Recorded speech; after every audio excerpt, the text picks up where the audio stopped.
Suhan ko talaga yan. Tingnan nyo mga kababayan ko, pakinggan nyo ito, ha? Oo, buong detalye, ito na. Oo, itong inaakusa kay Jinggoy Estrada. Ano po, dahil nga dito mga kababayan, ilang beses na itong i-issue sa corruption Kasuhan ko talaga yan. Alright. It's unfair for me. Sinira niya aking reputasyon. Ma'am Emma, thank you. Magkakasuhan ko talaga yan. Dito ay muling nagpakawala ng maaanghang na revelasyon si Robby Taroza laban kay Senator Jinggoy Estrada. Muli niyang tinawag na botomesa si Senator Jinggoy. Nako, ayan na nga mga kababayan ko Botomesa, ibig sabihin mga kababayan, tumitira sa lamesa. Oo, yan. Nagpakawala din ito ng mga matitinding revelasyon. This is all I can tell you. Jinggoy Baboy, my family is not poor and never corrupt. In the USA, my father is a Fed and very close to Donald Trump Jr. Ako! Try niyo ako Big time din pala itong si Robby Taroza, ano? Big time din pala itong Robby Taroza, hindi daw siya mahirap. Oo, yung pamilya pala nasa Amerika. Oo. Gawin na baboy ka botomesa, hindi naglilinis bago magpatira?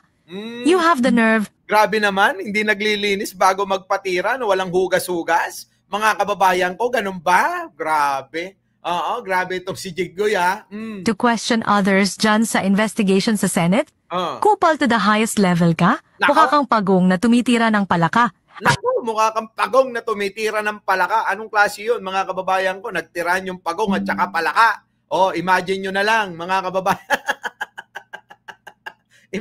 Imagine nyo na lang, nagtiran daw yung pagong at saka yung palaka. Muling nagpakawala ng maaanghang na pasabog at revelasyon ang dating aktor na si Robby Taroza laban kay Senador Jinggoy Estrada. Isiniwalat ni Robby Taroza na nakakatanggap na daw siya di umano allegedly ng mga death threats o pagbabanta sa kanyang buhay ngayon matapos niyang ibulgar ang di umano allegedly tunay na kasarian ni Jinggoy Estrada. So totoo palang bakla, Totoo palang bakla si Jinggoy, ganon. Totoo. Kayo, tanungin ko nga kayo, mga kababayan ko. Ikaw, Arnold Lopez, kilala mo naman siguro to. Kayo, Ronnie Di Guzman, Tito Waldo, Rowie, Miss Au, Pink M.A., Ai Chang, tatanungin ko kayo. Kayo ba'y naniniwala na Badiday, si Lahis, itong si Jinggoy, ikaw, JJ Sales, Jojo Chavez, kayo ba'y naniniwala na si Lahis, bakla, etong si Jinggoy Estrada, mga kababayan, Aba, Regina Gallardo, Julie Rafael, Evangeline Camilosa, paki-comment nga kung kayo naniniwala, press 1, kung hindi, press 2. Base kasi sa naunang post ni Robby Taroza, binuweltahan nito si Jinggoy sa pagkakasangkot nito sa bilyong-bilyong pisong flood control project scam. Nanawagan siyang mag-resign na ito sa Senado o isisiwalat niya ang di umano allegedly tunay na kasarian nito? Subalit tuluyan ng isiniwalat ni Robby Taroza ang di umano allegedly kasarian ni Jinggoy Estrada kung saan ito daw ang dahilan ng paghihiwalay nila ng partner niya noon na si Joed Serrano. Ayan na nga yun, yung nagpaghihiwalay nila kasi nahuli nga raw mga kababayan sa ibabaw ng mesa. Sa ibabaw ng mesa daw di umano'y nagtitirahan mga kababayan.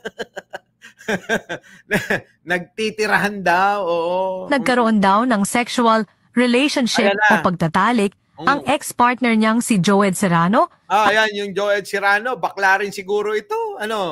Mga kababayan, sige tuloy. At Senator wala tayong wala tayong problema kung bakla tomboy Hindi yung problema sa atin Jinggoy Estrada noong nangangampanya sila para kay Fernando Poe Jr. nung tumakbo ito sa pagkapangulo. Inilantad ni Robby Taroza na di umano allegedly bakla daw si Senator Jinggoy at meron daw siyang hawak na mga ebidensyang magpapatunay nito. Pero alam nyo, tahimik si Jinggoy dyan sa issue na yan, Never huyang sumagot kung bakla siya o tomboy. Ay, bakla o lalaki talaga, Never Kasunod nito ay inihayag ni Robby Taroza na matapos ang kanyang revelasyon. ay nakakatanggap na daw siya ng mga death threats o pagbabanta sa kanyang buhay mula sa kampo ni Senador Jinggoy Estrada. Eto na po mga death threats na. I do not care. Nako mga kababayan ko, eto na po mga death threats na. I do not care. I will continue to speak the truth. Bakla at sinungaling. Sabing ganon. Di ba mga kababayan ko? Ha? Oo. Bakla at sinungaling daw si Jinggoy. I will continue to speak the truth. Bakla at sinungaling ka. Nako. Dagdag pa niya, Hoy Pilipinas, di pa ako tapos. Anak ko, hindi pa pala tapos ito. Hoy Pilipinas, di pa ako tapos. Madami pa natitirang bakla dyan sa gobyerno. Sino-sino? Sabihin mo na. Baka yung taga kung saan-saan yung mga panutya dyan. Madami pa natitirang bakla dyan sa gobyerno? Nako, Keep me alive and I will reveal. Nako, sino-sino ba yung mga bakla na yan? Sabihin mo na! Dami na kasi death threats. Muli niyang binanatan si Senator Jinggoy Estrada. Sa ipa ni Robbie Taroza. Nangako daw siya na haharangin niya ang muling pagpasok ni Jinggoy sa politika para never na ito makakapasok pa sa politika. Nako, yun naman pala. Iboto ang kandidato na nakikipaglaban. Ngayon, alam nyo na, isang tomboy at isang bakla siguro itong mga ito. Di ba si Sara, napapabalita na tomboy din ito, hindi rin sinagot yung babae na kalbo, na Marines ba yun? Na nagpapakilala na asawa at pinakasalan daw ni Sara. Hindi pa rin sinasagot yun eh. Para sa trabaho at dagdag benepisyo. Ako po si Jinggoy Estrada. Siya ang senador ko. Dapat daw sana ay Grabe, no, mga kababae. Bakla tsaka tomboy eh. Napatan na daw niya si Jinggoy noong nakaraang eleksyon para hindi na ito makapasok pang muli sa politika. Tinawag niya muli si Jinggoy ng botomesang bayot o bakla. Ay, botomesang bayot o bakla, mga kababayan. Botomesang bayot o bakla. Sabing ganon, mga Grabe.